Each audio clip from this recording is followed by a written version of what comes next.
Andrew McCART, IFL TV, in association with MTK Global. I'm here in Dallas, Texas. With me I've got Austin Amo Williams.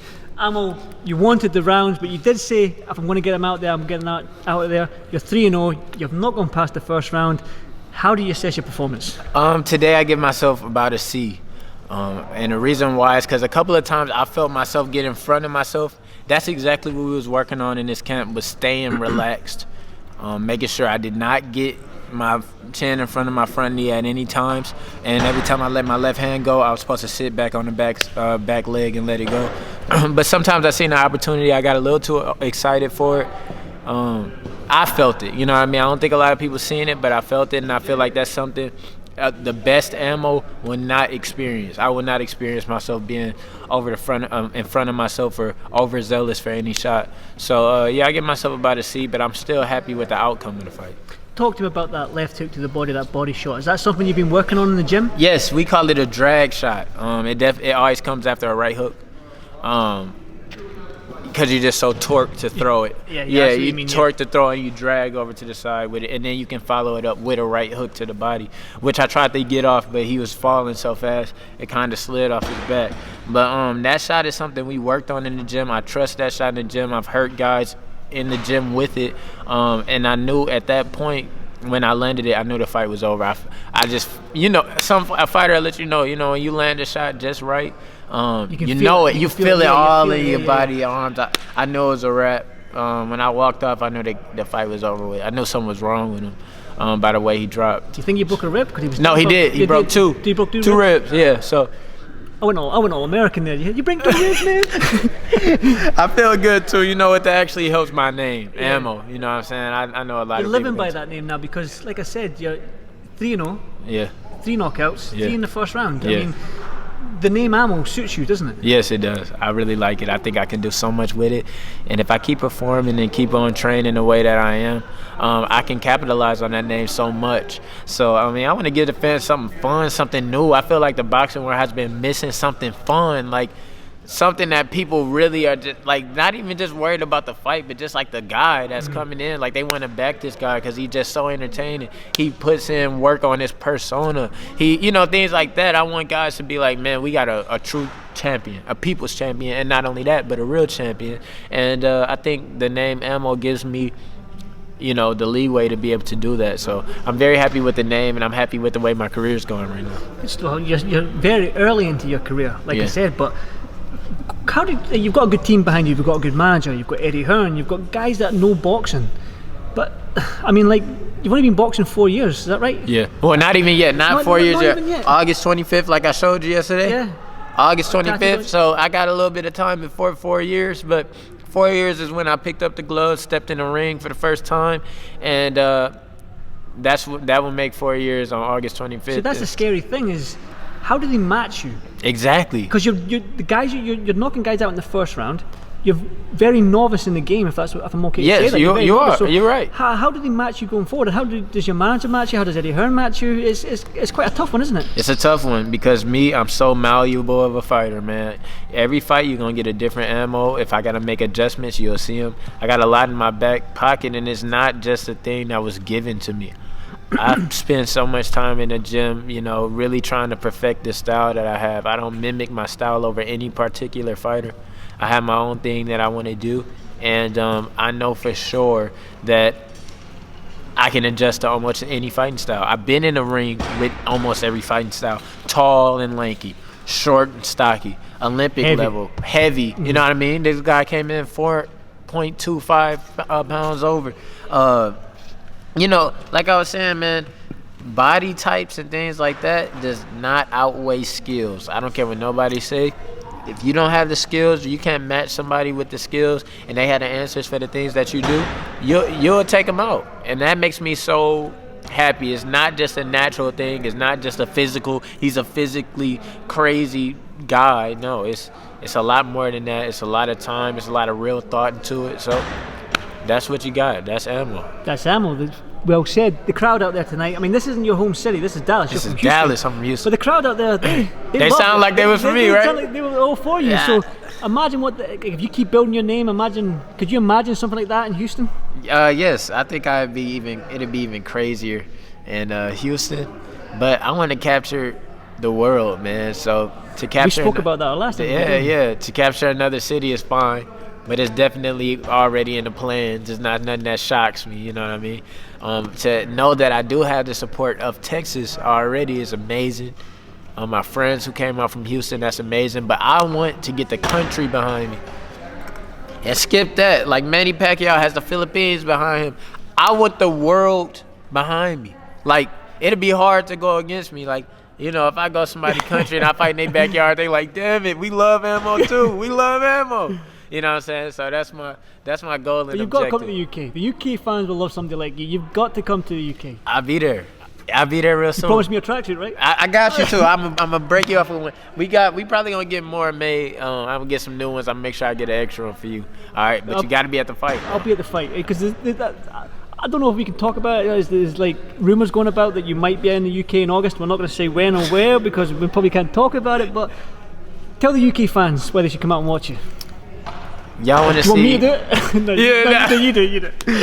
No, I think y'all should see him because I'm just playing. But I think you're gonna get a different fighter in ammo, and you're gonna get more than a fighter in ammo. You're gonna get somebody who can relate to you, is here to definitely entertain you, and understands, you know, how you feel sitting in that chair watching me fight. You know what I'm saying? I'm trying to put on a show for you. I'm trying to, you know, inspire, capture the minds of the youth, make sure everybody, you know, is entertained and are ready to listen to me talk. I was so happy today after my fight. They gave me a whole section of time to speak.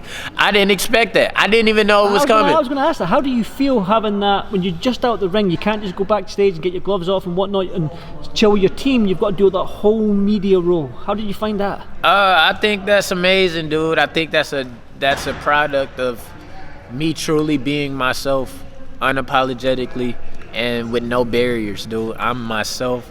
I express myself however I want to, because that's one of the initial messages that I want to get across to people. I think Matchroom Boxing, Eddie Hearn, my management company, everybody, my team, I think they love that about me. And I think that's going to give me a lot more opportunities like that because I have great messages to share with the people, especially the youth and people I feel like can be guided and they can make better decisions before it's too late. You know what I'm saying? A lot of people get the lessons and things like that when it's too late. They can't make the changes. They're already in situations that they can't get out of. But in this sport, people love it. Like the kids was happy when I was walking out to take pictures with them and stuff like that. Those people I can talk to and I can, you know, let them know it's all right to be yourself. You know what I mean? It's all right to stand out. It's all right to, you know, exercise your passion. Don't try to change it for nobody. And I think the kids and stuff gonna get. I think I'm gonna change a lot of lives, dude. I really. Jeez, man, you should run for president after boxing, man. Jeez, did you hear that speech? Did you hear that speech? Where did you get this stuff? Obama. Yeah. That was very inspiring. I mean, with somebody with that attitude, it's very refreshing to see because you don't see a lot of that in boxing. Yeah. So it is very refreshing to see. But I want to pick up on something you said. You said that each fight with me, you're going to see a different animal. Yeah. That being said, like you're fighting at 160 at the moment. Mm-hmm. You told me off camera in the hotel a couple of days ago that you're looking about going down at 154. No, we are. Is that right? This next fight we're going down. 160 is not too challenging for me to make. I don't have to get in the sauna. I don't have to use a sauna suit. We know that we going for 4-round fights right now, and we just staying strong through them, and that's it. So we really not worried about. I mean, 154 is not going to be a crazy weight for me to make. That's a weight that I'm coming to, you know. And the 154 champions need to. They're tough. Yeah, they are. It's. I think that's one of the best weight classes to be in because you're always gonna be matched. You're always gonna have a good money fight, and you always not even just about money fight. You're gonna have good competition there, and it's gonna be fights that people want to see. So, are you worried about that zero? Was that one of them? Are you one of them fighters that? Oh no, you don't care about that? I don't care. Hey, I'll be real with you. Just like in my amateur career, we took risks. We fought everybody. I know sometimes somebody might have a little more experience than me or something like that. I don't care. I don't look to lose. I really don't think I'm gonna lose, especially how my management is pushing me. If it was just me, I'd be fighting for a world championship right now. But they keeping me nice and humble and relaxed. And I know they're going to move me correctly, but I don't care. Like, I want to fight the best. I'm not worried about, I don't. You know why people worry about that O is because that's the only way they can market themselves. That's it. Floyd Mayweather done that perfectly, didn't he? Yeah, he did. Undefeated, changed the game. That's what all these fighters worry about, stuff like that. Trying to be protected, trying not to fight this certain guy and that certain guy. I'm here to really like capture boxing, like the warrior life. He fought everybody. He had a rematch with this guy, even though it was a tough fight, and he blah blah blah and all that. That's me. Mm-hmm. You know what I mean? So I think I can be that caliber of fighter without record. Does not even matter. Like, people gonna want to see ammo regardless. That's the entity I'm trying to build right now. So I'm not worried about that. And that makes you a little too cautious. And my guy right here, Brandon. Oh my God, we do not live cautious. Hi, Brandon. We don't live cautious at all. We learn later. Learn later. That's a good. You get on t-shirts. Learn later. I like that. That's my big brother. We get to learn later. Hey. That should be on your t-shirts, man. Learn later. Nah. All types of stuff, man. But we go for it and we just live life. You know what I'm saying? You too cautious. You don't get the full experience of life. I'm learning that. So everything's gonna mirror that, from my lifestyle, the way I live, to my boxing. Everything else I do outside of boxing, I'm gonna take the risk. Take the risk. Yep. All right. Well, a couple last question, I suppose. Let's jump in a little time machine here. Where would you like to see yourself a year from now? Serious contender. On the fringe of world level? Yeah. On like world championship level, serious contender for big belts. And pretty much just who gonna take the fight type thing. Because I know that might be, like I said, other fighters are cautious like that, so they might not want to take the fight with me. At that point in a year from now, I'll be almost 5 years in. So I'll be a much different fighter than I am now. And either capture some type of title, some NABF, some smaller title, but serious contender for world championships. That's what I'm looking for, and that's where I see myself in 1 year. Definitely. Well, good stuff. Like, I enjoyed our first interview. I enjoyed our second interview. It's a real pleasure to meet you this week. Definitely going to watch out for you. Definitely, hopefully, if you're in the UK, I'm going to be at that fight because I want my tracksuit. I got you. I want my tracksuit. I got you. I don't want to watch you fight. I want that tracksuit, and then I'm going home. I got you. So, but like I said, thanks for this IFL TV. Well done tonight, and hopefully this is the first of many. Thanks very much, bro. IFL TV. Thank you so much. Instagram, Ammo Williams. Twitter, Ammo Williams. I'm sure you'll tag. Yeah, I'll tag that, man. That will be in there. Don't worry. Thank y'all for showing love. I'll be out there in the UK. Although you don't go on Twitter because I tweeted our interview. You didn't see it. So yeah, thanks again. Thanks for doing this IFL TV. Cheers, Ammo. Cheers.